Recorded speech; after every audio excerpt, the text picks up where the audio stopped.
ಶನಿದೇವರಿಗೆ ಹನುಮಂತನ ಕಂಡರೆ ಯಾಕೆ ಅಷ್ಟು ಭಯ? ಶನಿದೇವನು ಹನುಮಂತನ ಮೇಲೆ ವಕ್ರದೃಷ್ಟಿ ಬೀರಲು ಹೋದಾಗ ಹನುಮಂತನು ಮಾಡಿದ್ದೇನು ಗೊತ್ತಾ? ಮತ್ತೆ ಹನುಮಂತನು ಕೊಟ್ಟ ಕಾಟಕ್ಕೆ ನಿನ್ನ ಸಾವಾಸನೆ ಬೇಡ ಎಂದು ಶನಿದೇವ ಹೆದರಿ ಹೋಗಿದ್ದು ಯಾಕೆ? ಅಷ್ಟಕ್ಕೂ ಹನುಮಂತನ ಭಕ್ತರಿಗೆ ಕಷ್ಟಗಳು ಕೊಡುವುದಿಲ್ಲ ಅಂತ ಹೇಳಿರುವ ಹಿಂದಿನ ಕಾರಣವೇನು? ಈ ರೀತಿ ಶನಿದೇವರು ಹನುಮಂತನ ಒಪ್ಪಂದದ ಬಗ್ಗೆ ಇವತ್ತು ನಿಮ್ಮ ಜೊತೆಗೆ ಹಂಚ್ಕೋತಾ ಇದ್ದೀನಿ. ಬನ್ನಿ ನೋಡೋಣ. ಒಮ್ಮೆ ಹನುಮಂತನು ಒಂದು ಪರ್ವತದ ಮೇಲೆ ಕುಳಿತು ಶ್ರೀರಾಮನ ಧ್ಯಾನವನ್ನು ಮಾಡುತ್ತಿದ್ದನು. ಅದೇ ಸಮಯದಲ್ಲಿ ಶನಿದೇವನು ತನ್ನ ವಕ್ರದೃಷ್ಟಿ ಯಾರ ಮೇಲೆ ಬೀರಲಿ ಚಿಂತಿಸುತ್ತಾ ಅದೇ ಪರ್ವತದ ಮೇಲೆ ಓಡಾಡುತ್ತಿದ್ದನು. ಆಗ ಅಲ್ಲಿ ಕುಳಿತಿರೋ ಹನುಮಂತನನ್ನು ಕಂಡು ಶನಿದೇವನು ಹನುಮಂತನ ಹತ್ತಿರ ಬರುತ್ತಾನೆ. ಧ್ಯಾನದಲ್ಲಿ ಮುಳುಗಿರೋ ಹನುಮಂತನನ್ನು ಕಂಡು ಶನಿದೇವನು ಹನುಮಂತ ಎಂದನು. ಆಗ ಶನಿಯ ಕಂಡು ತಿರುಗಿ ನೋಡಿ ಎದ್ದು ನಿಂತನು. ನಾನೀಗ ನಿನ್ನ ಮೇಲೆ ನನ್ನ ವಕ್ರದೃಷ್ಟಿ ಬೀರಲು ಬಂದಿದ್ದೀನಿ ಹನುಮಂತ. ಇಂದಿನಿಂದ 7.5 ವರ್ಷ ನನ್ನ ಪ್ರಭಾವ ನಿನ್ನ ಮೇಲಿರುತ್ತೆ. ಅದರಿಂದ ನಾನು ನಿನ್ನ ದೇಹದಲ್ಲಿ ಪ್ರವೇಶ ಮಾಡಬೇಕಿದೆ ಎಂದನು. ಅದಕ್ಕೆ ಹನುಮಂತನು ನಿಮಗೆ ನಮಸ್ಕರಿಸುತ್ತೇನೆ ಸೂರ್ಯಪುತ್ರ ಶನಿದೇವ, ಕ್ಷಮೆ ಇರಲಿ, ನೀವು ನನ್ನ ದೇಹದಲ್ಲಿ ಪ್ರವೇಶ ಮಾಡಲು ಸಾಧ್ಯವಿಲ್ಲ ಎಂದನು. ಆಗ ಶನಿದೇವನು ಕೋಪಗೊಂಡು ನಿನಗೆ ನನ್ನ ಸಾಮರ್ಥ್ಯದ ಬಗ್ಗೆ ಅನುಮಾನವಿದೆಯೇ ಹನುಮಂತ ಎಂದನು. ಅದಕ್ಕೆ ಹನುಮಂತನು ನೀವು ಎಲ್ಲ ರೀತಿಯಲ್ಲೂ ಸಾಮರ್ಥ್ಯ ಹೊಂದಿದ್ದೀರಿ ಶನಿದೇವ. ಆದರೆ ಇಲ್ಲಿ ಸಮಸ್ಯೆವೆಂದರೆ ಈಗ ನನ್ನಲ್ಲಿ ಎಲ್ಲಿಯೂ ಕೊಡಲು ಜಾಗವಿಲ್ಲ. ನನ್ನ ಭುಜದ ಮೇಲೆ ಜಾಗ ಕೊಡೋಣ ಎಂದರೆ ಅದೇ ಭುಜದ ಮೇಲೆ ರಾಮ ಲಕ್ಷ್ಮಣರನ್ನು ಹೊತ್ತೊಯ್ಯಬೇಕು. ಕೈಗಳ ಮೇಲೆ ಜಾಗ ಕೊಡೋಣ ಎಂದರೆ ಅದೇ ಕೈಯಿಂದಲೇ ನನ್ನ ರಾಮನ ಸೇವೆ ಮಾಡಬೇಕಾಗಿದೆ. ಕಾಲುಗಳಂತೂ ರಾಮನ ಸೇತುವೆ ನಿರ್ಮಿಸುವಾಗ ತುಂಬ ಅತಿ ಅವಶ್ಯಕತೆ. ಹೋಗಲಿ, ನನ್ನ ಹೃದಯದಲ್ಲಾದರೂ ಜಾಗ ಕೊಡೋಣ ಅಂತ ಅಂದರೆ ಅಲ್ಲಿ ಸೀತಾಮಾತೆಯು ನನ್ನ ಶ್ರೀರಾಮನೊಂದಿಗೆ ವಾಸಿಸುತ್ತಿದ್ದಾರೆ. ಅಲ್ಲಿ ಮತ್ತೊಬ್ಬರಿಗೆ ಜಾಗವಿಲ್ಲ. ಈ ರೀತಿ ನನ್ನ ತನು ಮನ ಕಣ ಕಣಗಳಲ್ಲೂ ಶ್ರೀರಾಮನೇ ಇರುವಾಗ ನಾನು ನಿಮಗೆ ಎಲ್ಲಿ ಜಾಗ ಕೊಡಲಿ ಶನಿದೇವ ಎಂದನು.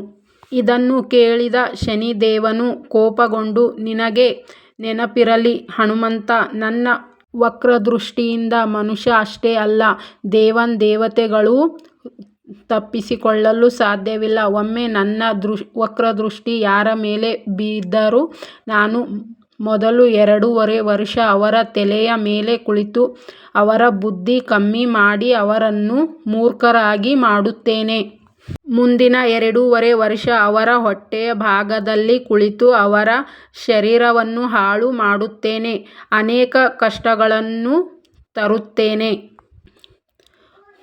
ಕೊನೆಯ 2.5 ವರ್ಷ ಕಾಲಿನಲ್ಲಿ ಕುಳಿತು ಅವರ ಅಲೆದಾಡುವ ಹಾಗೆ ಮಾಡುತ್ತೇನೆ. ಅವರ ಧನ ಸುಖ ನೆಮ್ಮದಿ ಕಿತ್ತುಕೊಳ್ಳುತ್ತೇನೆ. ಪೂರ್ತಿಯಾಗಿ ದರಿದ್ರವಾಗಿ ಮಾಡಿ ಅವರನ್ನು ಬಿಟ್ಟುಬಿಡುತ್ತೇನೆ. ಸಿದ್ಧವಾಗು ಹನುಮಂತ, ಈಗ ನಿನ್ನ ಮೇಲೆ ಶನಿಯ ಪ್ರಭಾವ ಆರಂಭವಾಗುತ್ತಿದೆ ಎಂದನು. ಅದಕ್ಕೆ ಹನುಮಂತನು ನಿಮ್ಮ ನಿರ್ಧಾರವನ್ನು ಬದಲಾಯಿಸಲು ಸಾಧ್ಯವಿಲ್ಲ ಎಂದರೆ ಅದಕ್ಕೆ ನಾನು ತಾನೇ ಏನು ಮಾಡಬೇಕು? ಸಾಧ್ಯವಿದೆಯೇ ಶನಿದೇವ? ಈ ರಾಮಭಕ್ತನಲ್ಲಿ ನಿಮಗೆ ಯಾವುದಾದರೂ ಜಾಗವಿದ್ದರೆ ಪಡೆದುಕೊಳ್ಳಿ. ನಿಮಗೆ ಸ್ವಾಗತ ಶನಿದೇವ.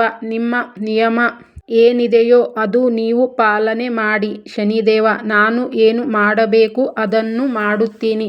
ಮುಗುಳ್ನಗುತ್ತಾ ಶ್ರೀರಾಮನ ಧ್ಯಾನದಲ್ಲಿ ಕುಳಿತುಬಿಟ್ಟನು. ಆ ನಂತರ ಶನಿದೇವನು ಅತಿ ಕೋಪದಿಂದ ನೋಡಿಯೇ ಬಿಡೋಣ ಎನ್ನುತ್ತಾ ಎಂದು ಧ್ಯಾನ ಮಾಡುತ್ತಿರುವ ಹನುಮಂತನ ತಲೆಯ ಮೇಲೆ ಕುಳಿತುಬಿಟ್ಟನು. ಇದರಿಂದ ಹನುಮಂತನಿಗೆ ತನ್ನ ತಲೆಯಲ್ಲಿ ಕೆರೆತ ಶುರುವಾಯಿತು. ಹನುಮಂತನು ತನ್ನ ತಲೆಯ ಕೆರೆಯುತ್ತಿರುವುದನ್ನು ಕಂಡು ಶನಿದೇವನು ನಗಲು ಆರಂಭಿಸಿದನು. ಆಗ ಹನುಮಂತನು ತನ್ನ ಕೆರೆತವನ್ನು ಹೋಗಲಾಡಿಸಲು ಒಂದು ಬಂಡೆಯನ್ನು ಎತ್ತಿಕೊಂಡು ಜೈ ಶ್ರೀರಾಮ್ ಎನ್ನುತ್ತಾ ತಲೆಯ ಮೇಲೆ ಇಟ್ಟುಕೊಂಡು ಬಿಟ್ಟನು. ಆಗ ತಲೆಯ ಮೇಲೆ ಕುಳಿತುಕೊಂಡ ಶನಿದೇವನು ಬಂಡೆಯ ತೂಕಕ್ಕೆ "ಇದೇನಿದು ಹನುಮಂತ, ಬಂಡೆಯನ್ನು ತಲೆಯ ಮೇಲೆ ಇಟ್ಟುಕೊಂಡಿರುವೆ" ಎಂದಾಗ, "ಹೌದು ಶನಿದೇವ, ನನ್ನ ತಲೆಯಲ್ಲಿ ಏಕೋ ಕಡಿತ ಉಂಟಾಗಿದೆ, ಹಾಗಾಗಿ ಈ ರೀತಿ ಮಾಡುತ್ತಿದ್ದೇನೆ" ಎಂದನು. ಅದಕ್ಕೆ ಶನಿದೇವನು, "ಕೆರೆತ ಉಂಟಾದರೆ ಯಾವುದಾದರೂ ತೈಲವನ್ನು, ಔಷಧಿಯನ್ನು ಹಚ್ಚಬೇಕಲ್ವೇ" ಎಂದಾಗ, "ಇಲ್ಲ ಶನಿದೇವ, ನನ್ನ ಸ್ವಭಾವದಲ್ಲಿ ಕೆರೆತ ಉಂಟಾದಾಗ ನಾನು ಈ ರೀತಿ ಮಾಡುತ್ತೇನೆ. ಆವಾಗ ನನ್ನ ಕೆರೆತವೆಲ್ಲ ಕಮ್ಮಿಯಾಗುತ್ತದೆ" ಎಂದು ಹೇಳುತ್ತಾ ಮತ್ತೊಂದು ಬಂಡೆಯನ್ನು ಎತ್ತಿಕೊಂಡು ತನ್ನ ತಲೆಯ ಮೇಲೆ ಇಟ್ಟುಕೊಂಡನು. ಬಂಡೆಯ ತೂಕ ಹೆಚ್ಚಾದಾಗ ಶನಿದೇವನು ಅದನ್ನು ತಾಳಲಾರದೆ, "ಅಯ್ಯೋ ಹನುಮಂತ, ಈ ತೂಕವನ್ನು ನನಗೆ ತಡೆಯಲು ಸಾಧ್ಯವಾಗುತ್ತಿಲ್ಲ. ಇನ್ನು ಸ್ವಲ್ಪ ಹೀಗೆ ಇದ್ದರೆ ನಾನು ಬದುಕುವುದೇ ಕಷ್ಟ. ಮೊದಲು ಬಂಡೆಗಳನ್ನು ಕೆಳಗಿಳಿಸಿಬಿಡು" ಎಂದನು. ಅದಕ್ಕೆ ಹನುಮಂತ, "ಕ್ಷಮೆ ಇರಲಿ ಶನಿದೇವ, ನನಗೆ ಇನ್ನೂ ಕೆರೆತ ಹೋಗಿಲ್ಲ" ಎಂದು ಮತ್ತೊಂದು ಬಂಡೆ ಎತ್ತಿಕೊಂಡು ಜೈ ಶ್ರೀರಾಮ್ ಎನ್ನುತ್ತಾ ತಲೆಯ ಮೇಲೆ ಇಟ್ಟುಕೊಂಡನು.